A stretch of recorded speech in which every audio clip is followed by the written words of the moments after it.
Yo, what's going on, guys? Chris Bonner here, Power Training TV, all things power related.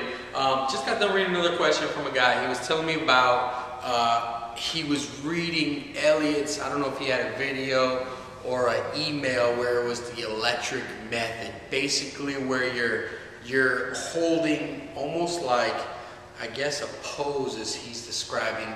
I'm going off of what this kid's understanding is. He's basically being able to squeeze something, hold a pose, and that nervous system is just firing to that muscle, making that person stronger.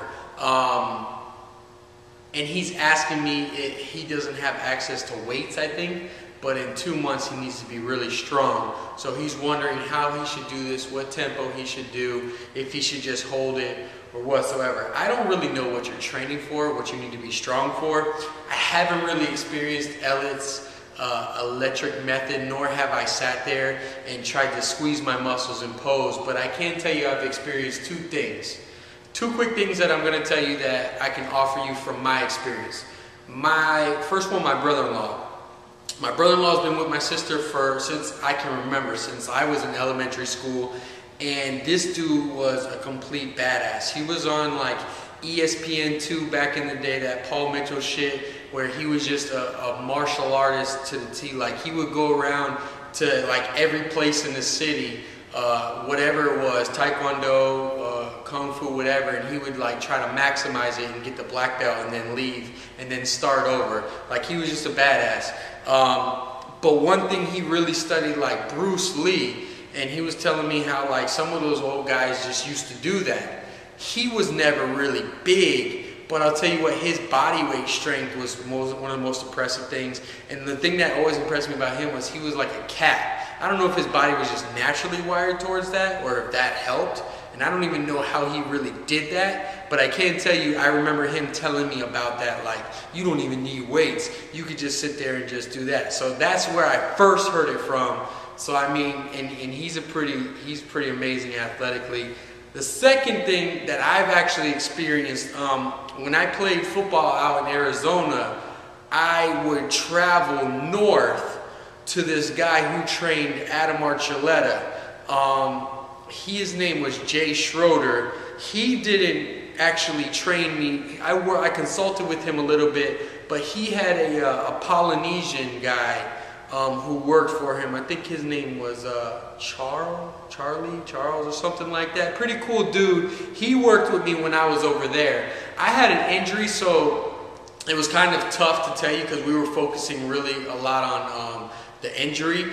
But the workouts that he gave me were very, very similar to what you're saying. The difference is this was for football, so he would want me, they had something, I think they called it ISO Extreme or something like that, basically where you're holding an isometric pose. So basically you're being able to capture the muscles that you want to increase them at the longest length, and then you want to get the nervous system firing there as much as possible. So say if I was doing a push-up, he had me between like two benches and really deep, opening up my chest cavity and then firing the chest through the shoulder, through the triceps, really extremely hard for like a long period of time. I also did that in basically a Bulgarian split squat pose. Now, I'll admit, I didn't train. I basically went there, I would do a workout, and then I would leave, and then I would try to train myself during the week. This is a very tough method for me to do on my own, especially when my boys are in the weight room doing, throwing around weights and shit like that. Here I am trying to hold a pose. So I can't really tell you. I can tell you that it helped somewhat because I was able to maintain. This was during season, but I never really followed through after and really seeing what it was. So it would be hard for me to tell you exactly how to do it. If you're trying to do it for a sport though, I know those guys really did some cool stuff over there. If you don't have anything, look into lengthening the muscle as much as possible, whether it be like a leg, a squat. Get down into the full range of motion and then begin to hold it before you continue on to a load. And this is actually something I still do with my kids today, but I'm actually training them and I actually give them a time. Start off with a minute. Certain poses will be easier than others. If you're upper body dominant, obviously like a push-up hold is going to be pretty easy compared to a Bulgarian split squat in its full depth range of motion. You're not going to be able to hold that. Build up for a little while and treat it like you would anything else. Do like 3 sets of a minute, or work up to 3 sets of 30 seconds, or whatever it is, and keep building up and find different poses. Start with this. First things first, I would start with a chin up pose for your vertical pull. Do some kind of push for a horizontal push. Do like a bench press one. You could do an upside down one where you're in a handstand and you're holding that.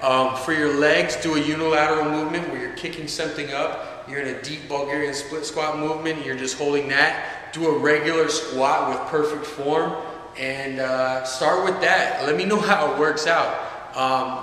More power to you if you could get some great results from this, but like I said, I've never really experienced or sat there and worked out by squeezing my muscles. But check it out, try it out. Let me know how it works out. Give me a shout, all right? Chris Pointer, Power Training TV.